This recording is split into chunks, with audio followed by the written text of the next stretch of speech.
Unanimous, Lynn. Okay, thank you very much. That's all I've got today. Thank you. Okay, Mary Rose. Good morning. It's quick.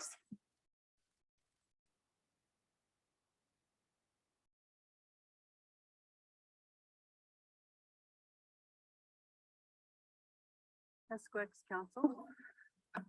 What I have before you this morning is, which page number is this, Jen?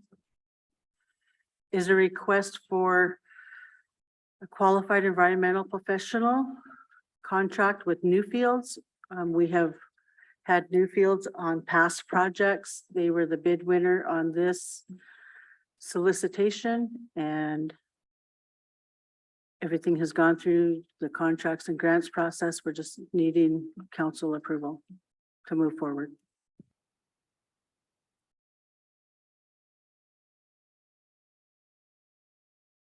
Any questions for Mary Rose?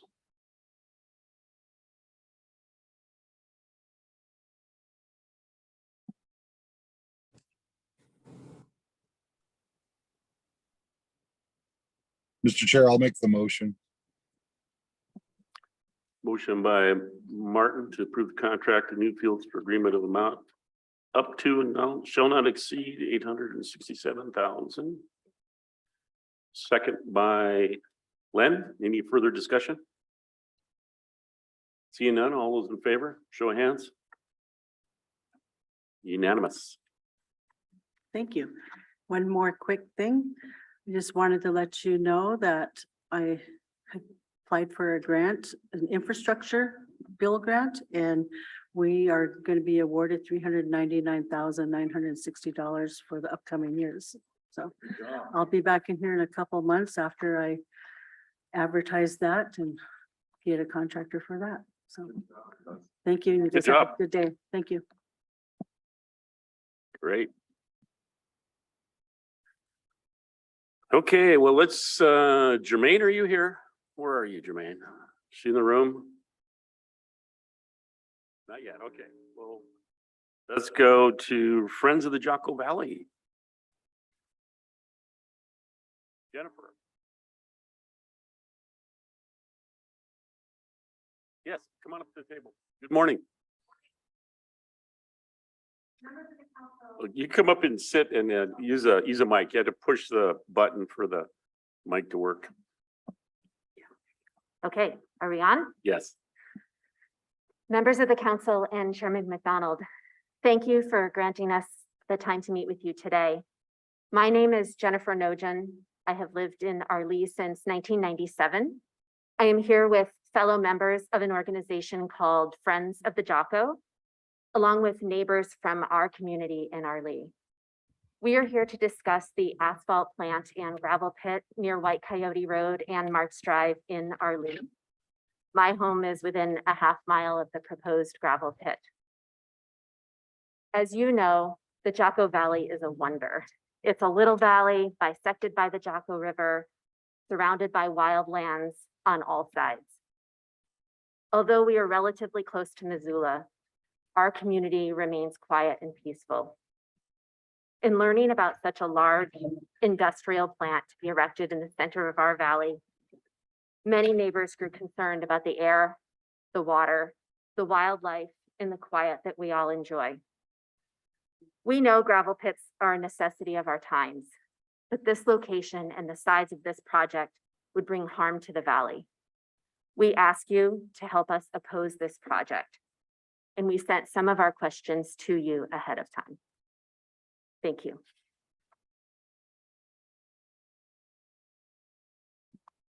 Thank you, Jennifer.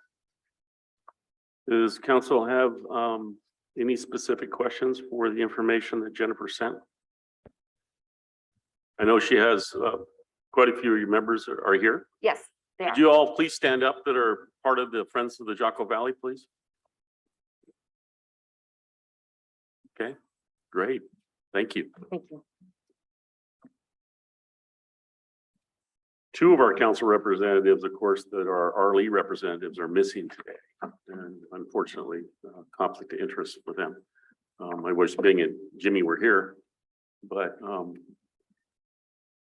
any other follow-up statements? The people come forward to the table, please introduce yourselves.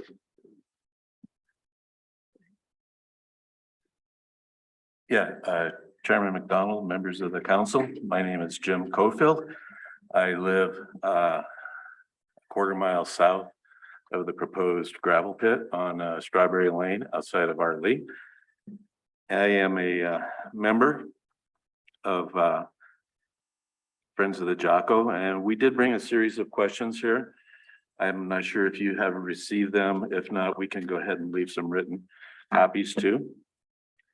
And I'm Elizabeth Reinhardt, also a member of Friends of the Jocko and a neighbor of this proposed gravel pit.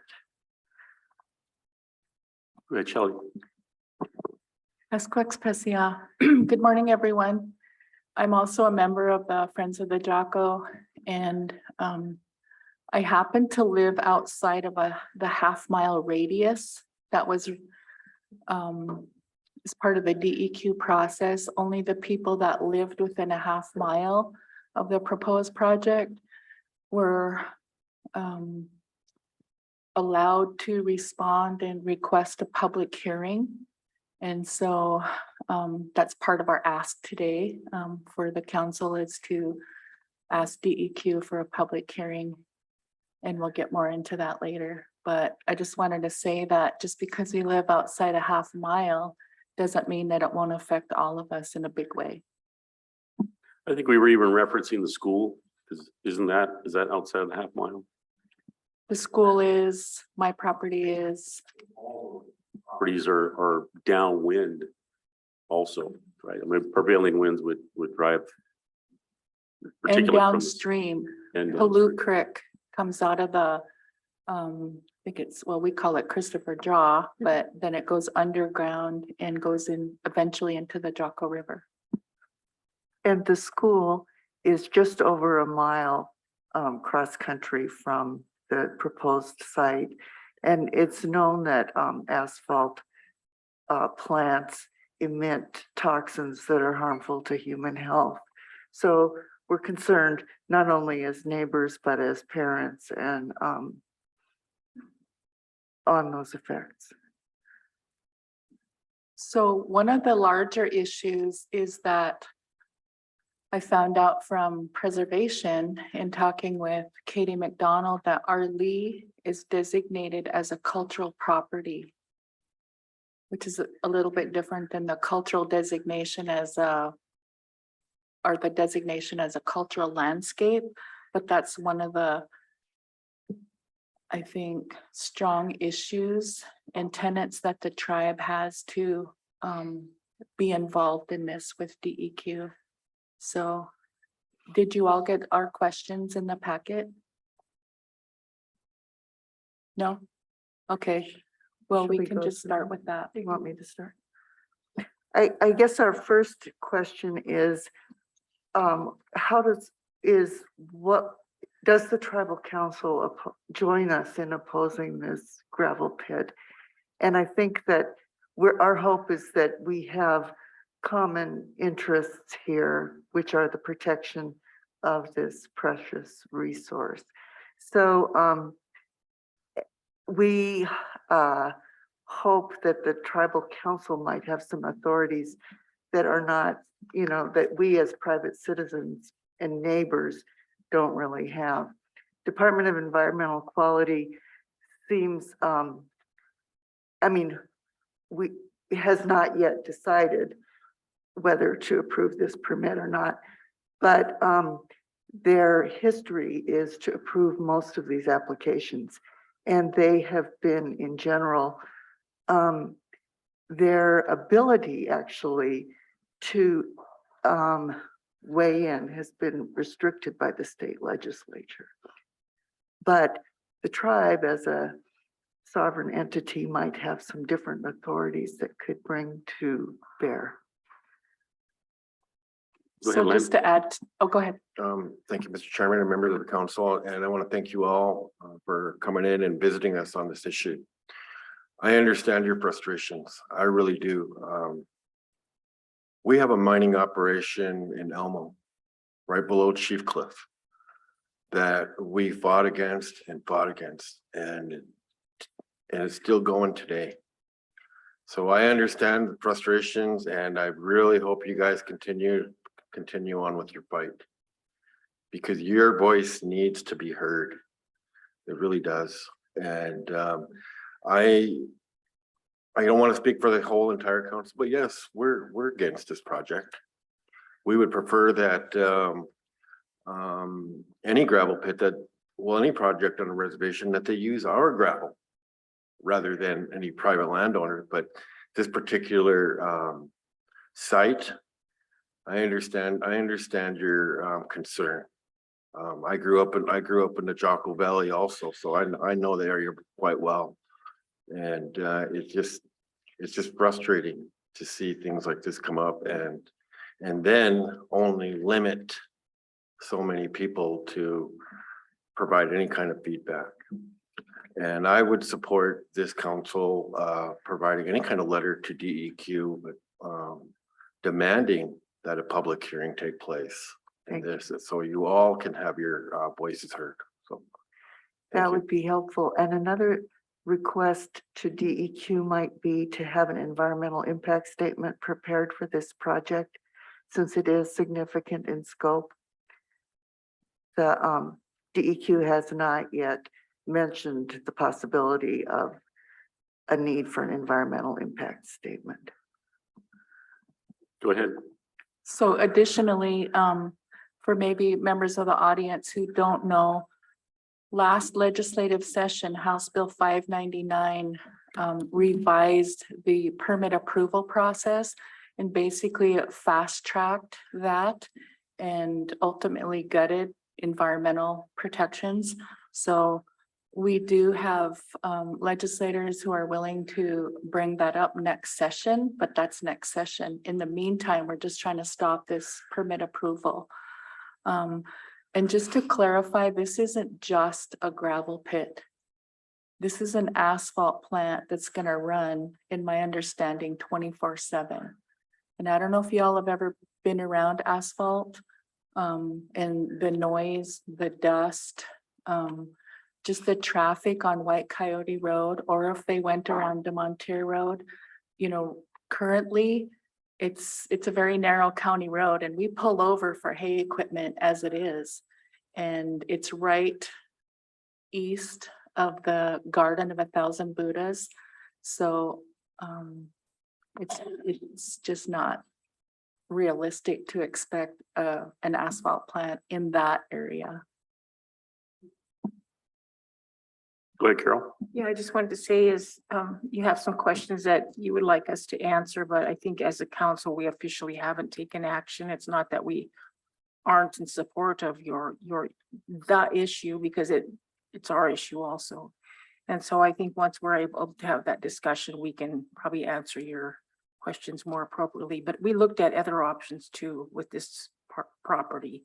So it's not the only thing we're looking at is just preventing from the asphalt company to come in. So we are looking at it. And Mr. Chairman, if we could, I would like to make a motion to send a letter to DEQ requesting a hearing for the Arlee community and the tribes, wherever that may be in our community center. And also allow the community to step up and be a part of the hearing. That's, Thank you, Carol. if you think of anything else I should be adding to that letter. I think your motion to have the tribe send a letter requesting a public hearing Oh, would be. EIS. EIS is a requirement. Of course, we require, I mean, we do that as a tribe on a lot of our issues going forward. So thank you. Okay, so your motion would be to request a public hearing in Arlee and to have DEQ engage in a full MEPA EIS. Is that something that the tribe would ask them to do, or how does that work? It just seems like federal law Well, makes you we'll- do that process, but I don't know in their case. Montana's a tear down state, so they have their own MIPA. Okay, Which is supposed to be a little bit even more stringent than federal law. But the kicker here was what the state legislature did. And so the challenge to me has always been, and we'll have to take a vote on her motion, but is this constitutionally valid law that they changed? And to me, until, if you could stall it that way, until the next legislative session and challenge it in court that the law change was unconstitutional. To me, not being a lawyer, but that seemed to be the easiest way to stall this thing. Just to say, well, we'll need to take action on your motion. So your motion would be to have a letter go for a public hearing and fully engage MIPA for an EIS. Is there a second? Second by Len. Any further discussion? Seeing none, all those in favor, show of hands. Unanimous. Go ahead, sir. Yeah, Chairman McDonald, members of the council. There's one more major issue. There's actually several more major issues, but the issue of air quality. I don't know if the people that are in attendance here, maybe you guys are aware that this reservation is a Class 1 airshed. And a Class 1 airshed is a designation that is only applied to wilderness areas, national parks, and reservations. It's the most pristine quality of air that can be designated in this country. And as we all know, there are no gravel pits or asphalt plants in wilderness areas or in national parks. This proposal is probably the largest proposal that has come to the reservation here. And in looking through some of the materials, I saw that the council met with the State Air Quality Bureau representative in, I think, July. And the discussion seemed to devolve into one of just monitoring. And I think that the issue is greater than that, and that the state is not adequately prepared or staff to provide the needs to the reservation of the air quality here.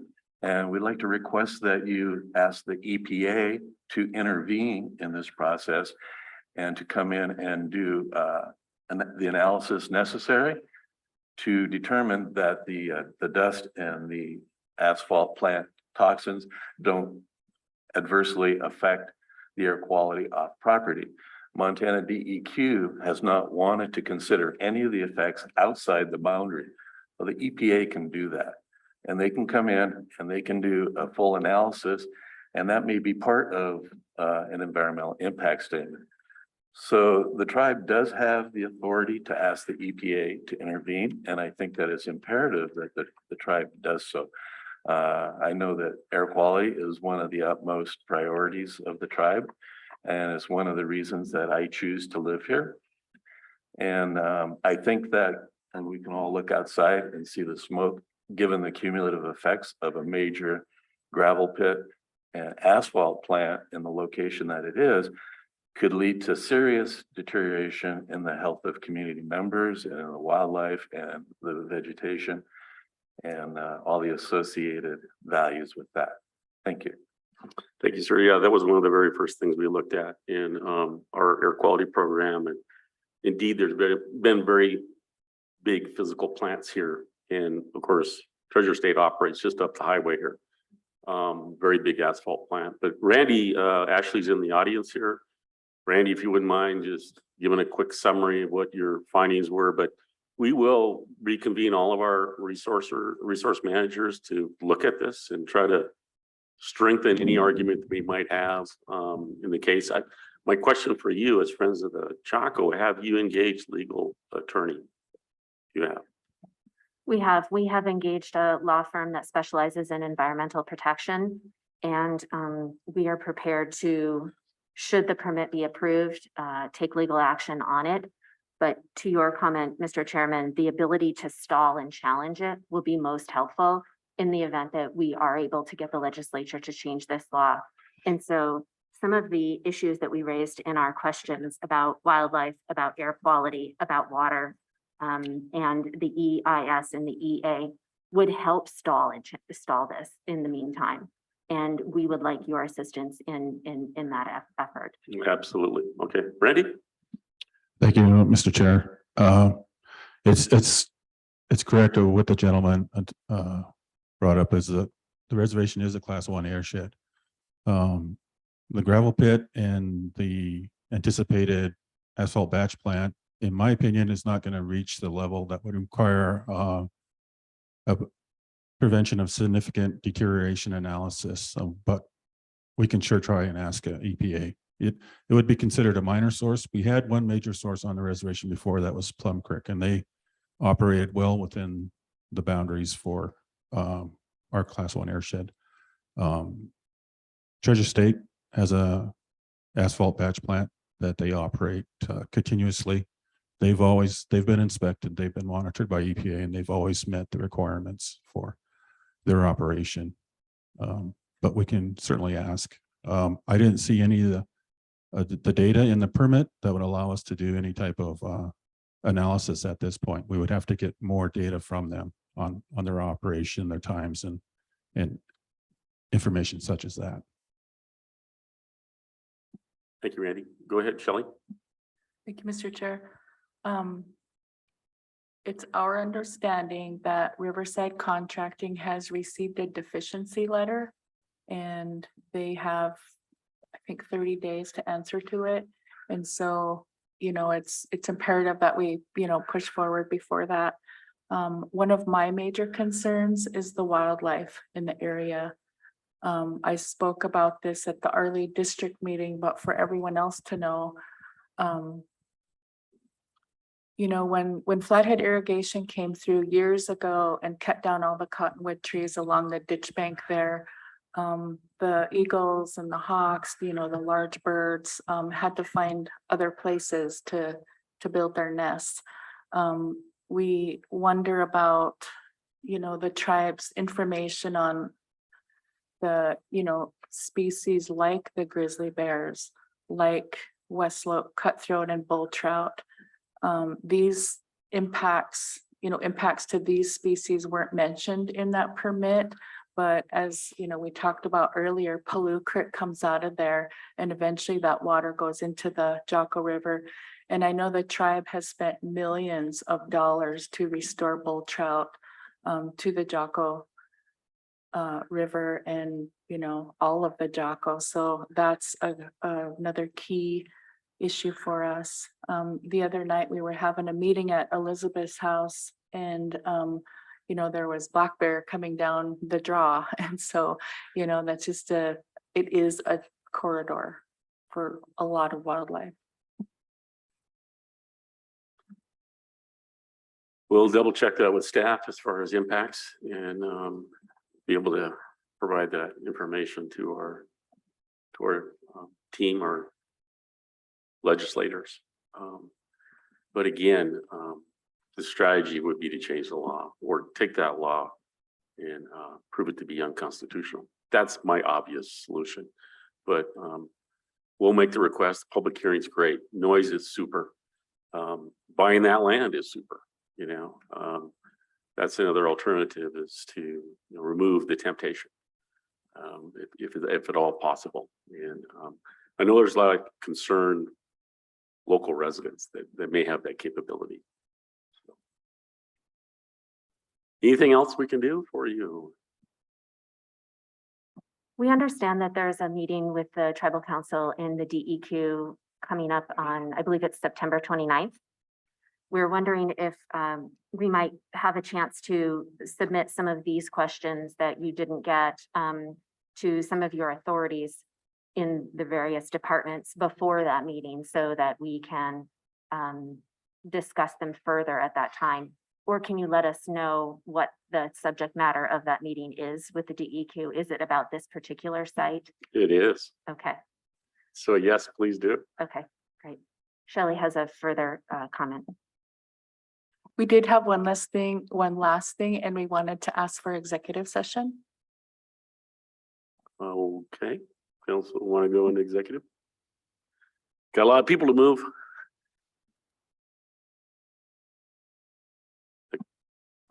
We'll go into executive session.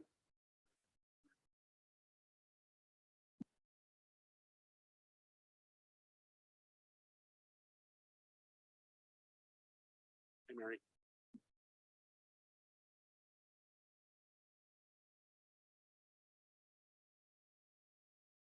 Well, they're requesting, so it would be, yeah, like, if they're saying it's okay.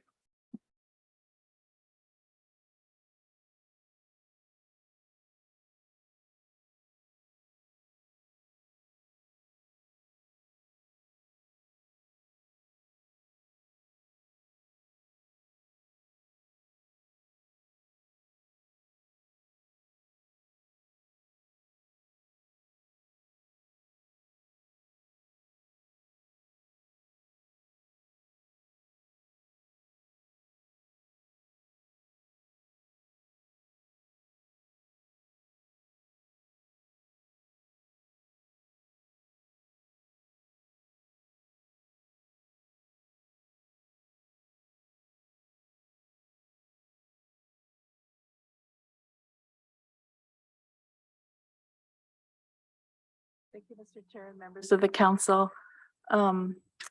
You had mentioned the council. One of the options is to purchase the property, and we've talked about this for years. I first brought it up to council, I think it was 8 years ago, when I flew to Anchorage for NIA, and in the Alaska Airlines book was a Sotheby's ad for sale, or the Rabine property was for sale, and it said prime hunting area. And, when I brought it to council, I said that, what do you mean hunting area? And they said, oh yeah, he's probably talking about his pheasants or whatever. But Marvin Rabine is my neighbor. He owns a lot of land, 800 acres. That is the prime agricultural land in the Jocko Valley, and 800 acres that is between Pistol Creek and the mouth of the Jocko. So those foothills there, and then the ag property clear down to, DeMonte Road, all the way to the river, comprises that 1,600 acres. Back when Ryan Rushi was on staff and we were, getting close to settling the water compact, we talked about that as well. That would allow the tribe to be the majority owner in the Jocko district, which was one of the districts that wasn't so friendly as far as, the whole irrigation project situation. So with that, Ryan talked about maybe having a third party buyer, because Marvin isn't willing to sell to the tribe. And that's where Mary Stranahan comes in. So I want to turn it over to Mary. Good morning, council. Actually, Marvin came to me, I can't remember if it was 10 or 15 years ago. It's probably whenever you were at the Alaska airline thing, and offered to sell the land to me. It was not something I wanted to do. I did try and talk him into conservation easements, but that failed. But I would be perfectly willing to be a bridge buyer. I don't have the money to buy Marvin Rabine's land, but I could present as the buyer. I'm not a lawyer. I don't know if that's feasible or not, but I'm certainly willing to play that role. And I've checked with my staff and they're fine with it as well. Appreciate that, Mary. Any council discussion? I think go ahead, Carol. You have a good friend in Mission, Tom, that you've been having some discussions, and with her property impacted down there in Arlee, that might be something that we maybe attempt to ask if she's interested in purchasing that, and then use Mary as the private, but this will have to be very, very private discussion without, yeah, I'll just leave it at that. Yeah, I brought up the issue in a text message with her, but she didn't respond to that topic. But we can definitely do that. There's another potential coming up here for another on the 29th or the first Tuesday in October, we'll be talking to another billionaire. So that could be a potential for them also. Go ahead, Mary. I emailed that same individual asking for a donation for our legal defense fund, and she said she was not going to play. So. Yeah. Got some eccentricities that are definite. Go ahead, Shelley. Is it possible to purchase with the water compact funds? That we're looking at starting that up. Definitely looking at that. Right now, we haven't reached that threshold yet. We want to desperately. There's some land that's been offered to us that we really should get, that I believe does qualify, probably fully. But it could for this particular scenario also. But we're not quite there yet. So, yeah, unless it was a contract for deed or something like that, where we could step into it that way. So the last thing I wanted to say was Marvin Rabine he's getting up there. I think he's on oxygen. He's in his late 80s. And it's my understanding that his children are not interested in the ranch whatsoever. I think one of them owns Treasure State, one of them owns Riverside Contracting. And so we're very concerned what might happen to that whole corridor. As I've said before, we do not want to become North Missoula. And there's just a whole lot that goes with that, and primarily it's the water. We were able to fight off the 99 unit proposed subdivision across from the Powell grounds, primarily because of the water, the availability there in the valley. So this is kind of an extension of that in my eyes. So thank you. Beth, go ahead. Mr. Chairman and Council, given what Shelley just mentioned about the uncertainty of the future of the Rabine ranches and the impending change of ownership in some way, and Mary's willingness to step in now, is there anything else that we can do to facilitate the conversation and keep this moving forward in a timely manner so that we don't lose the opportunity to keep the valley whole and not see it subdivided or changed in some other use? Is there anything else that we can assist with in furthering this discussion now? Part of our dilemma under the Water Protection Act is the timeframe to get the state school trust lands given to us, and then the difference of the other land that needs to be part of that. There's two different ways you can acquire land under the water. And that one is not clear to me, but we know we're going to have to acquire private land on the reservation once we exhaust the state school trust land transfer. And that is when we want to expedite as quickly as possible with the state. And so if there's any encouragement that you all want to do as far as the governor's office to expedite that process with the state, because it's a time frame, that if they know they can't hit it, we could jump right into private acquisitions right away. That would help. That would definitely help. The other part of it is a different track. We're talking about the other water compact funding to buy land. So there's two methods there. But you guys are preaching to the choir. We want to keep some. We want to buy the whole place as much as we can, or have it adequately protected through private ownership. Through, as Mary said, conservation easements are wonderful. I'm a very strong supporter of those, and because we achieve our same goal in that manner also. So, but it's unfortunate that Marvin's not part of that. That may be a tool with the heirs, seeing how they don't want to maybe ranch. That certainly is an alternative if he was to pass away that we might be able to approach it with, but I don't think that's gonna happen between now and the next legislative session. Go ahead, sir. Chairman McDonald, it's my understanding that as a sovereign nation, the tribe may have the ability in the interim between now and a potential purchase to enact some kind of restrictions on land use or zoning. Now, I know that commonly we don't think of the tribe as being an entity that could enact zoning or land use restrictions, but I have talked to some people and heard that there is some precedence for that. So it may be something that the tribe could look into to see if you could actually lock up the use of that land in its current state as agricultural or just as habitat. Yeah, that's gonna be a real reach for us. I've been advocating that for my whole career and tried to zone here on the reservation using the authorities of the tribes or the federal government.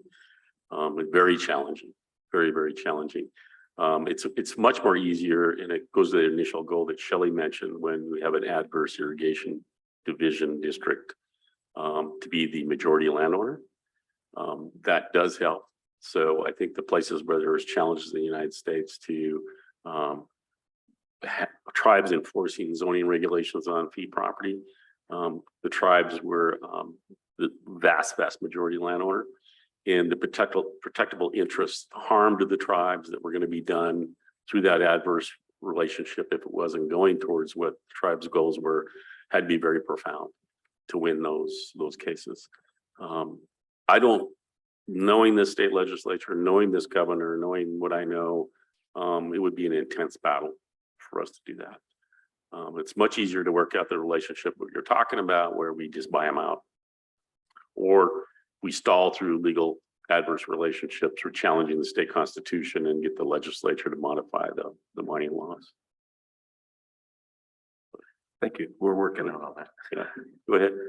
I just wanted to thank you for your support and also to offer whatever support we can. You know, we're eager to work with you in any way that we can. Thank you. We'll explore the bridge, Mary's bridge proposal, definitely with our land committee and our staff. We will try to exhaust that because that meets our goal. We want to acquire that property. We do not want to see Arley become a bedroom community to Missoula any more than it already is. So the people moving here is not going to stop. It's going to intensify maybe even more in the future. So it's an expedited need for us to acquire or control, shape development on our own lands as much as we can. We appreciate you as being good neighbors and your sincerity in this particular issue. We really do. I want to thank you for coming in today. Thank you. Thank you. Thank you. We'll come out of executive and we will jump back to the next biggest crowd, which is Jermaine, and then we'll do Brittany. Yeah. Yes. Oh, Right. it's Jermaine first, then Brittany. Yeah. I was just trying to hit the crowd that was here, and I'm sorry to do that to Brittany, but.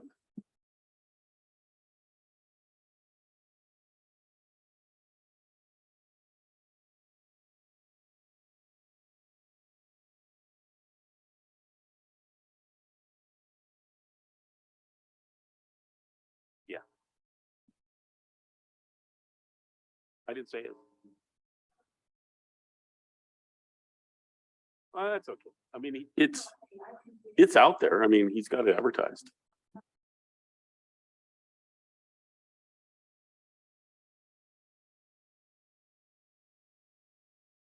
There's one guy's got an offering on it right now. Yeah. The shoe. Guy that owns a short shoe.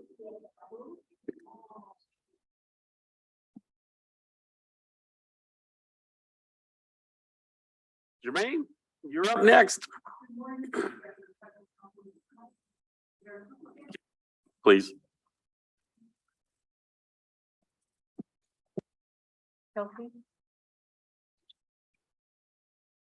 Good morning, Mr. Chairman and Tribal Council members. Thank you for this time today. I know that it's a busy morning for you, so I appreciate this time. I'm here with Kelsey Stam Jimenez, who is the Director of International Programs for the Mansfield Center at the University of Montana. I think we met with you this spring, and we brought an extraordinary group of people here to meet with you this morning quickly. In the past, we've hosted folks in Natural Resources Department, in the Legal Department. We've hosted folks in which other departments? Natural resources. And now tribal health. Yes, and now we have two doctors who will be doing their professional fellowship with tribal health. So we're really excited about this new opportunity. Mr. Chairman, I'd like to take just a moment to ask them to stand and share their name and the country they're from really quickly, if that's okay with you. Sure, go ahead. Jim has a mic. Thank you. Thank you. Thank you so much for having us this morning. So if you each will pass on the mic and you can say your name and where you're from. Start with Bernadette. A peaceful morning. I am Bernadette Fernandez from the Philippines. Good morning. I'm Victor Matanggaran from Indonesia. Yeah. Good morning. My name is Noidawan. I'm from Laos. Thank you. Morning, everyone. My name is Nadira from Indonesia. Good morning. My name is Nhi. I'm from Vietnam. Good morning. Selamat pagi. My name is Amriyadi Muhdar. I come from Indonesia. Thank you. Thank you. Good morning. My name is Anna. I'm from Timor-Leste. Thank you. Hi, good morning, everyone. It's a pleasure to meet you. I'm Sheena from Singapore. Good morning. Very nice to meet you here today. My name is Hannah. I'm from Vietnam. Thank you.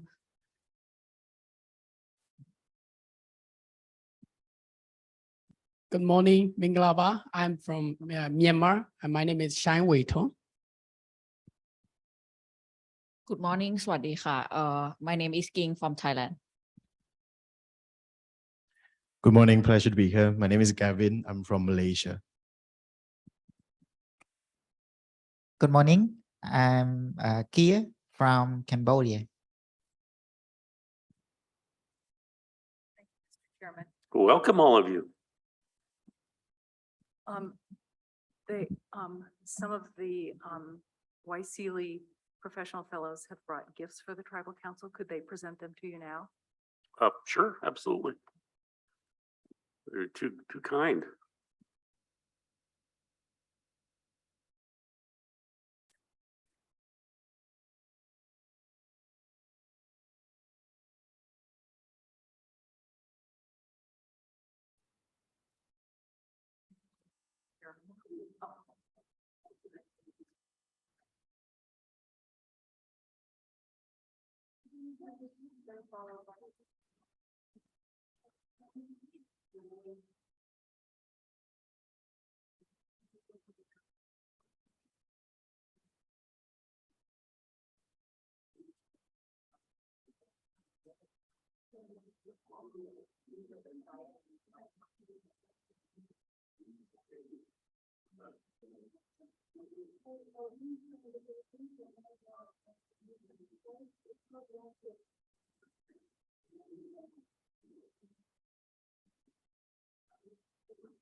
Sure, they want to line up here. We'll line up behind them here.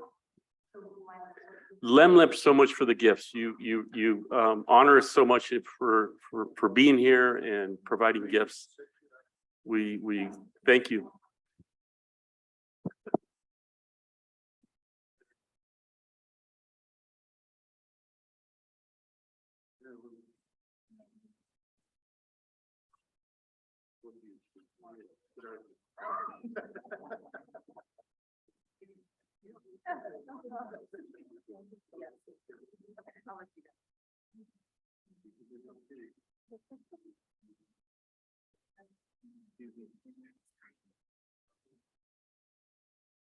What a great picture. 3, 2, 1. 3, 2, 1. 3, 2, 1. No blinking.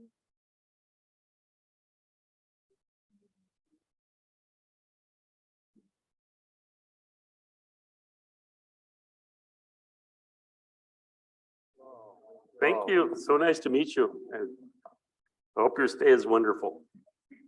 Thank you, Jermaine. Thank you, Tom. Thank you, Mr. Chairman, Tribal Council members. You know you have our support for the program. So thank you. Hey, you guys, can you guys stand up once more, Two Eagles, since you guys are in the pose? Can they take a picture with you guys too before you guys start the next issue? Sure, absolutely.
Okay, Tom, we have Brittany and their program up next.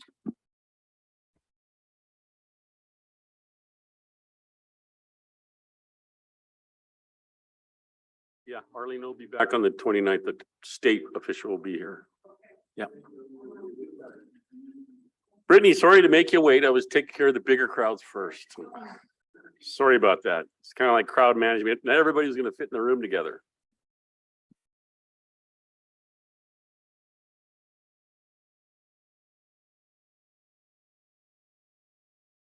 Well, thank you for having us. I just wanted to come in and introduce some wonderful people we've been working with for the last few years. Ed Spivak and his wife, Mary. They've come all the way from St. Louis. So without further ado, I'll let them introduce themselves. Welcome. Thank you, Chairman McDonald and Tribal Council members. I want to introduce myself. I'm Ed Spivak. I'm curator of invertebrates at the St. Louis Zoo and director for the Center for Native Pollinator Conservation. My wife, Mary Brong, is the director for interpretatives and exhibits, also for the St. Louis Zoo. And several years ago, we started an initiative called Native Foods, Native Peoples, Native Pollinators, which you have a brochure about. And this was an initiative to look at the intersection between cultural and traditional foods, human health, environmental health, and pollinators as that sort of connector with all of those. With that program, we've been working in a number of areas. We work with the Winnebago tribe of Nebraska in areas of food sovereignty and food security and pollinator habitat. We are going to be working with them on their new bison pastures to make sure that they're planted in native grasses and forbs. We work with the Omaha tribe, also of Nebraska, and the Omaha Nation Public Schools, developing everything from a medicine wheel garden where each of the quadrants is planted with flowers representing the colors of each area of the medicine wheel, to issues of food security, food sovereignty, and also redoing their bison pasture. We work with Makoche Agricultural Development on Pine Ridge.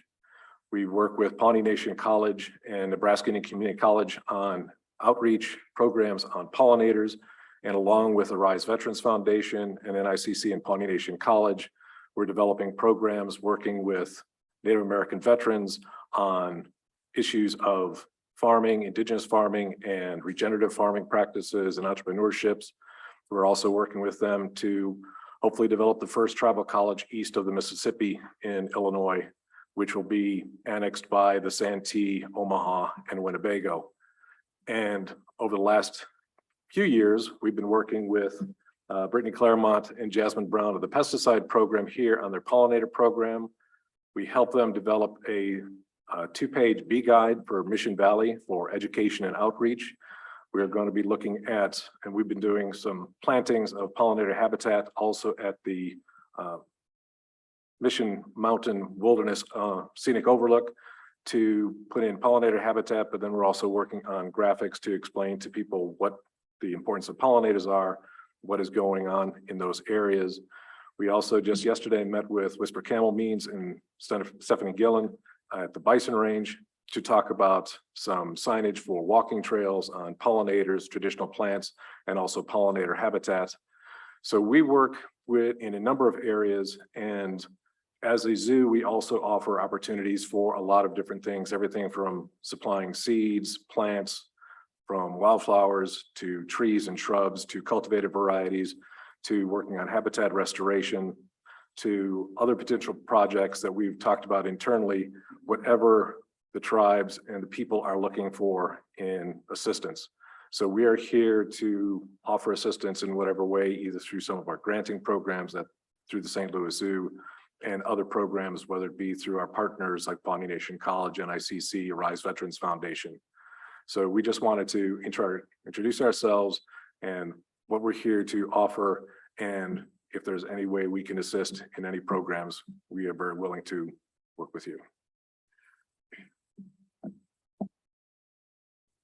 Thank you.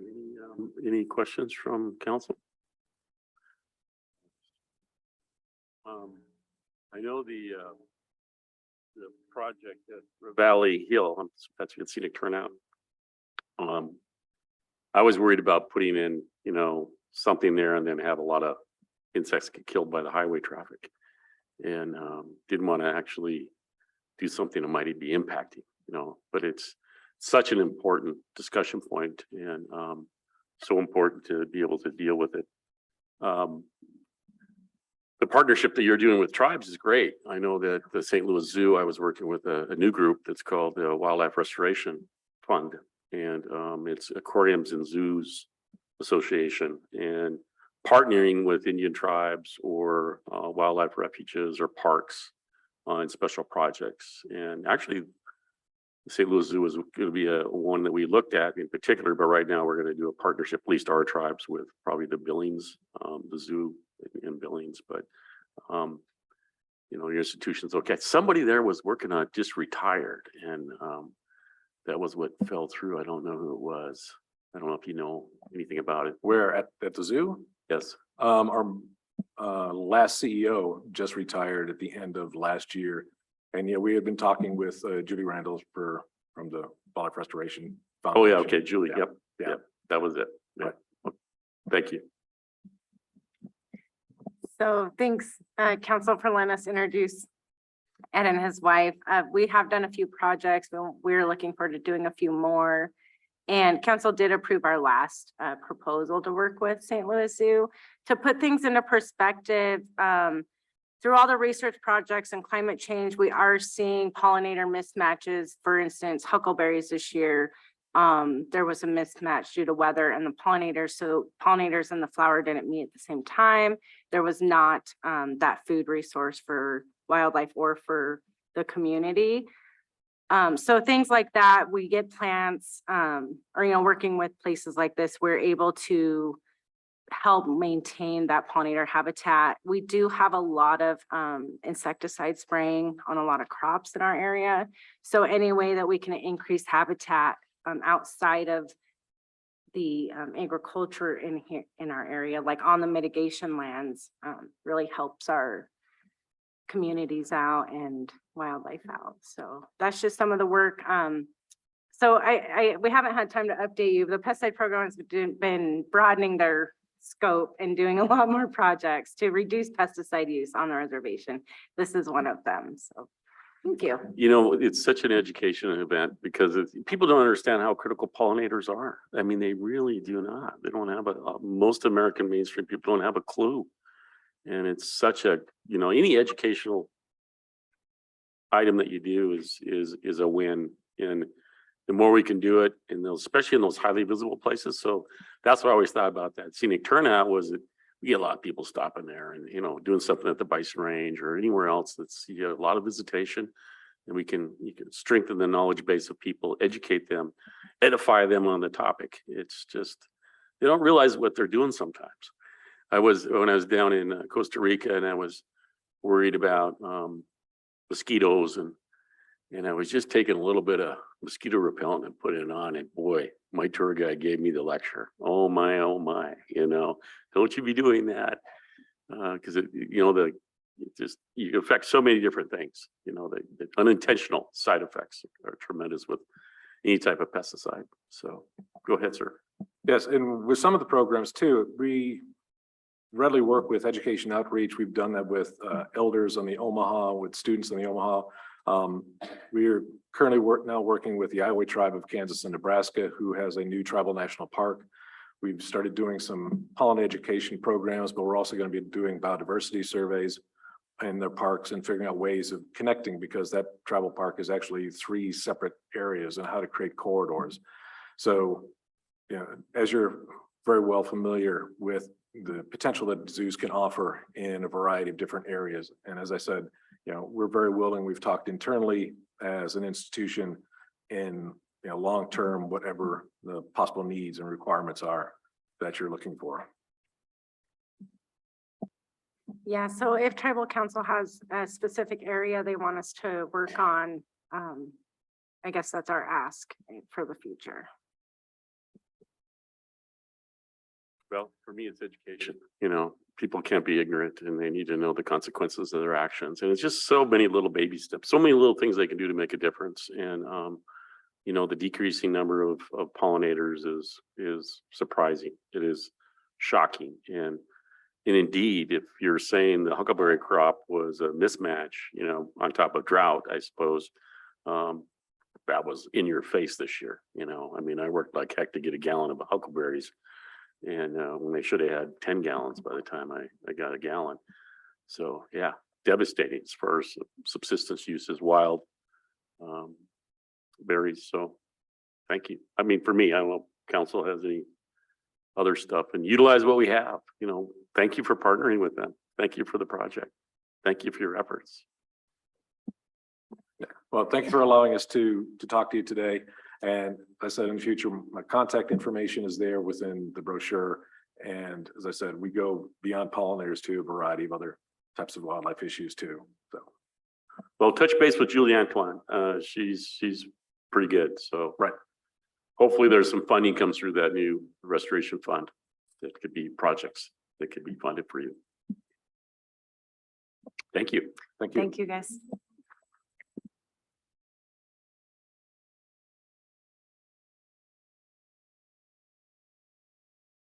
We have legal next, and they requested executive session. Okay, we'll move into executive.